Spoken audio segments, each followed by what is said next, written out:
The house that never needed lights. I didn't notice anything strange about the neighbor's house at first. That's the part that still bothers me. In America, especially in quiet suburban neighborhoods like mine, we're trained to notice the wrong things. Broken windows, loud music, strange cars parked too long. But that house, it never did anything wrong. It was polite, silent, well kept, too well kept. I moved into Cedar Hollow Estates in late October, just as the leaves turned brittle and the nights started coming earlier than they should.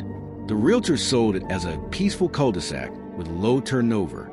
Translation: people stayed a long time, or they didn't leave at all. My house was a modest 2-story, beige siding, white porch rails. Across the street sat the neighbor's place. Gray, narrow, no porch furniture, no decorations, no mailbox flag ever raised. The first thing I noticed wasn't the silence. It was the lights, or rather, the lack of them. Every house on the street flicked on porch lights at dusk like clockwork. Warm yellow glows, motion sensors, decorative lanterns. But the gray house across from me never turned on a single light. Not the porch, not a window, not even on holidays. At first, I told myself they were just frugal, or maybe night workers, or maybe nobody lived there at all. But the lawn was always mowed. The trash cans rolled out every Tuesday morning. Someone was there. I just never saw them. The first time I felt watched was on my third night. I was unpacking boxes in the living room. Cardboard dust in the air, TV murmuring some late-night crime rerun. Around 11:40 p.m., I got the sensation that made my shoulders tense before my mind caught up. That instinct, the one that says, someone is looking at you. I turned toward the front window. Across the street, the gray house stood in total darkness. But one window on the second floor, just barely, reflected something. Not light, movement, like a shadow pulling back. I stared longer than I should have. Nothing happened. No face, no silhouette, just the dark glass reflecting my own living room. I laughed it off. New house paranoia, moving stress, too much caffeine. That night, I dreamed I was standing on my porch, staring into their dark windows, while someone inside whispered my name in my own voice. I woke up at 3:17 a.m. with the whisper still echoing. Things escalated slowly after that, the way real fear always does. Small inconsistencies, like how their front door was sometimes open during the day, but never when anyone was outside, or how their curtains shifted positions overnight, but never during daylight, or how my Ring doorbell camera never once captured a person entering or leaving the house despite days passing. I mentioned it casually to my next-door neighbor, Linda, while getting the mail. "Oh, the gray house?" she said quickly, like she'd been waiting to be asked. "Yeah, they keep to themselves." "How long have they lived there?" I asked. She shrugged. "Longer than me, and I've been here 12 years. That should have bothered me more than it did. The first real incident happened 2 weeks later. I woke up to my phone buzzing with a motion alert from my front camera. Timestamp, 2:44 a.m. The clip showed my porch. Empty. Then, right before the clip ended, the camera angle shifted slightly, as if someone had leaned close to the lens. I scrubbed frame by frame. At the very edge of the image, barely visible, was a reflection in the camera glass. A window, not mine, the neighbor's second-floor window. And in it, a light, the only time I'd ever seen one. I didn't sleep after that. The next morning, I walked across the street. I don't know why. Curiosity, fear, some stupid need to prove to myself that this was just another normal house. Up close, the place smelled wrong. Not rotten, not moldy, stale, like air that hadn't moved in years. I knocked. No sound inside. Not footsteps. Not shifting. Nothing. I knocked again. Still nothing. As I turned to leave, I noticed something carved into the doorframe. Faint, almost sanded away. "Please do not knock after dark." The letters were old, deep, scratched with something sharp. That night, I dreamed again. This time, I was inside their house. Every room looked like mine. Same furniture, same boxes, same photos on the walls. Except in every mirror, my reflection lagged behind, smiling when I wasn't. I woke up screaming, and that's when I noticed the footprints. Wet footprints, leading from my front door to my bedroom. I called the police. They found nothing. No signs of forced entry. No fingerprints. No missing items. One officer asked me, almost jokingly, if I'd been sleepwalking. I almost believed him, until I checked the footage. My camera showed my front door opening at 2:41 a.m., showed me stepping outside, standing perfectly still, facing the neighbor's house, for 3 full minutes, then walking back inside. The footage ended there. I don't remember any of it. The next day, I noticed something new. A light, not in their house. In mine, reflected in their second-floor window. And for the first time, I understood the truth I'd been avoiding. The neighbor's house wasn't watching me. It was learning me. And whatever lived there was getting ready to come home.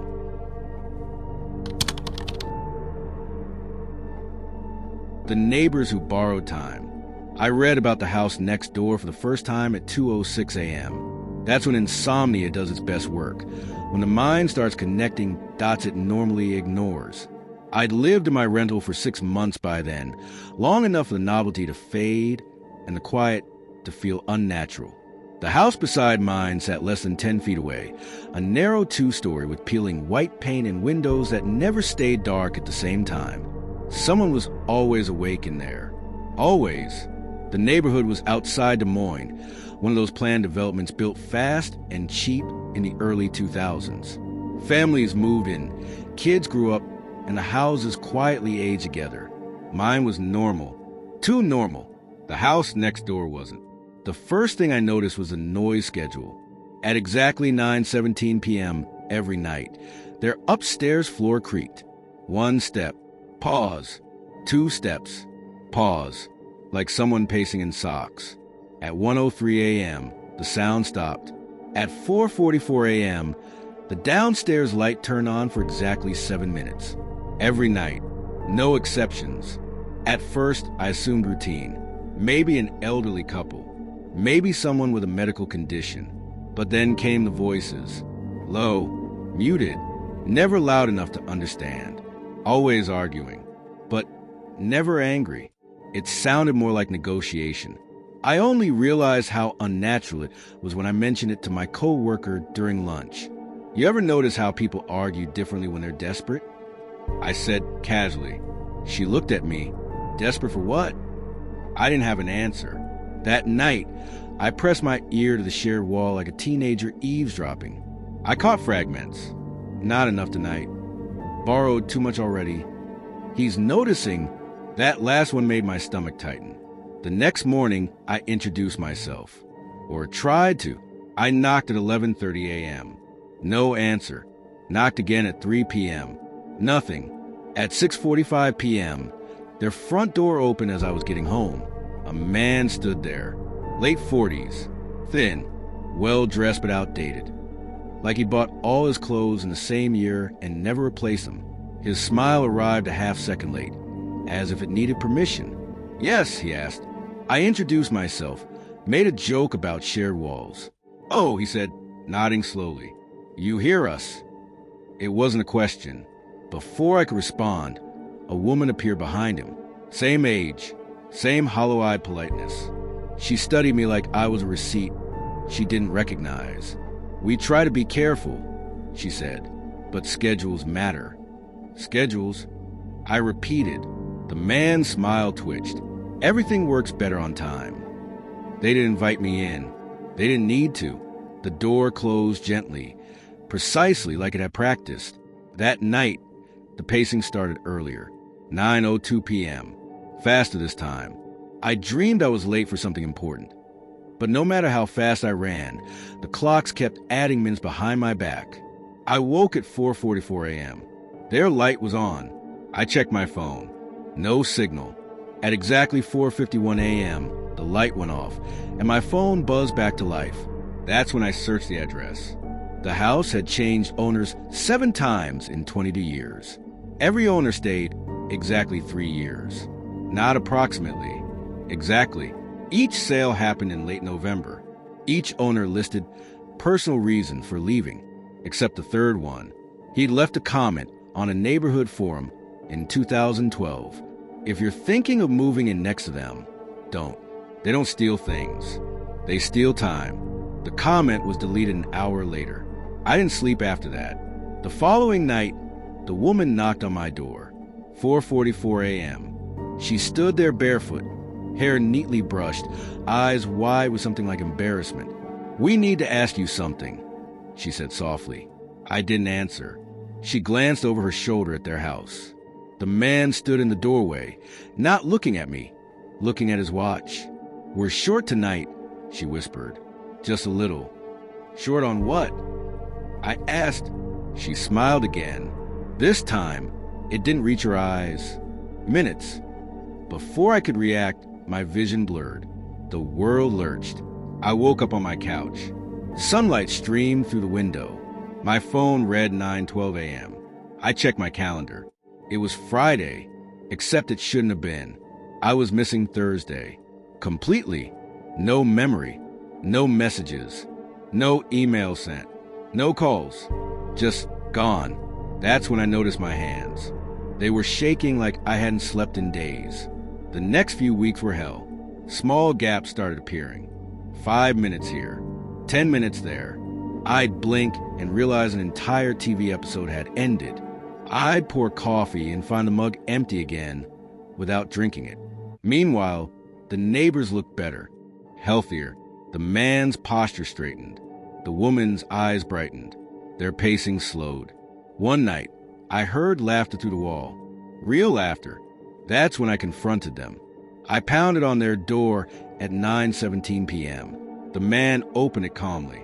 "You're taking it from me," I said. "Whatever you're doing, stop." He sighed. "We warned you." "No, you didn't." "Yes," the woman said from behind him. "We did." We said schedules matter.